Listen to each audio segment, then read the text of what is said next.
Olá pessoal, sou Maurício Folco Vaz e quero te explicar por que às vezes você tem um cisto periapical e ele se resolve quando você trata o problema endodôntico ou extrai a raiz e por que algum tempo depois você pode ser surpreendido com o aparecimento de um cisto residual. Isso está diretamente relacionado à patogenia da cavidade cística, lembra disso? E daquele outro negócio que você estudou lá em embriologia dentária, que são os restos epiteliais de Malassez. Vou fechar essa conexão para ti de um jeito bem fácil, do jeito bem simples. Me acompanhe. Você sabe por que às vezes você tem um cisto que ele desaparece depois da extração dentária e outras vezes ele vai aparecer anos depois como um cisto residual? Eu vou te explicar o que acontece nesse processo. Você tem aqui a raiz do dente e dentro do canal radicular você tem a polpa necrosada e aí o ligamento aqui no entorno desse dente. Depois do ligamento, você tem o trabeculado ósseo aqui. E nesse trabeculado aqui, você vai ter os famosos lá restos epiteliais de Malassez, que você pode lembrar vagamente deles, porque lá na aula de histologia, eles chamaram você e mostraram apenas uma pequena ilhazinha desses restos epiteliais de Malassez. Lembra lá da bainha epitelial que formou a raiz do dente? Antigamente chamava isso de bainha de Hertwig. Pois é, os restos epiteliais de Malassez são remanescentes desta bainha. Quando começam a sair esses restos de necrose aqui de dentro, eles estimulam esses restos epiteliais de Malassez. E epitélio é que nem uma parede de azulejo, tudo ladrilhado, um do ladinho do outro.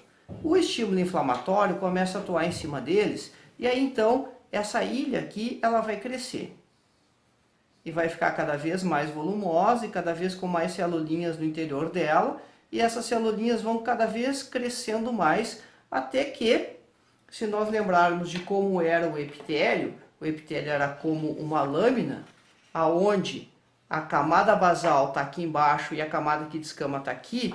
Quando isso forma uma ilha, a camada que descama vai estar aqui no meio.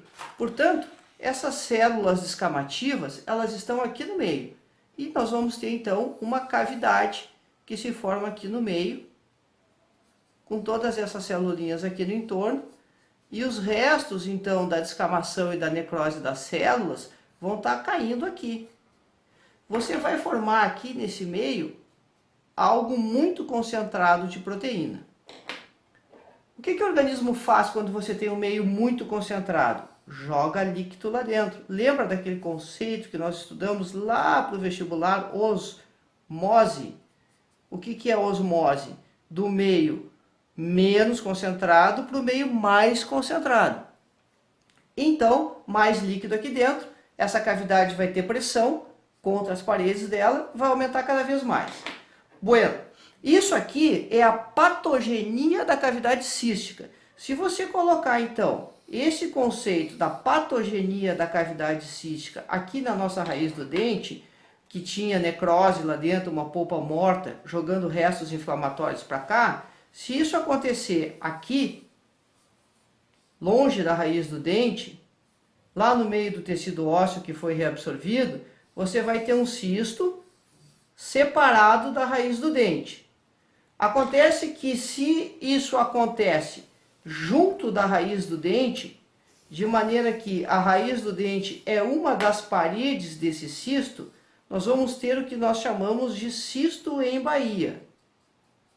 Nessa hipótese aqui, onde os restos epiteliais foram crescendo e acabaram ficando vinculados ao forame apical, quando você tratar o canal do dente e limpar isso aqui, você vai promover a drenagem desse cisto. Esse mecanismo aqui da osmose não vai acontecer mais e a lesão vai se resolver. Então, a dúvida natural que você vai pensar, preciso curetar um alvéolo depois da extração do dente? Depende, ninguém sabe disso com certeza. Porque se você tiver um cisto em baía, no momento que você faz a extração ou faz o tratamento de canal e tira essa raiz dentária daqui, você resolve esse problema aqui, esse mecanismo aqui da patogenia da cavidade cística, ele não vai se perpetuar e a lesão está resolvida.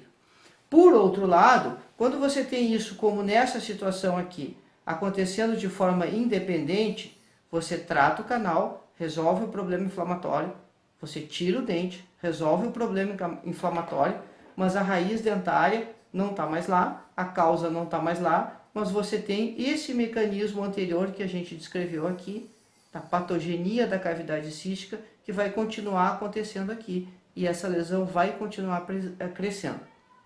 Anos depois, ou meses depois, você vai surpreender isso aqui como um cisto residual que se originou a partir de um cisto apical que não tinha relação com o ápice dentário. Portanto, o problema dentário foi resolvido, mas a lesão continuou crescendo lá na intimidade do osso.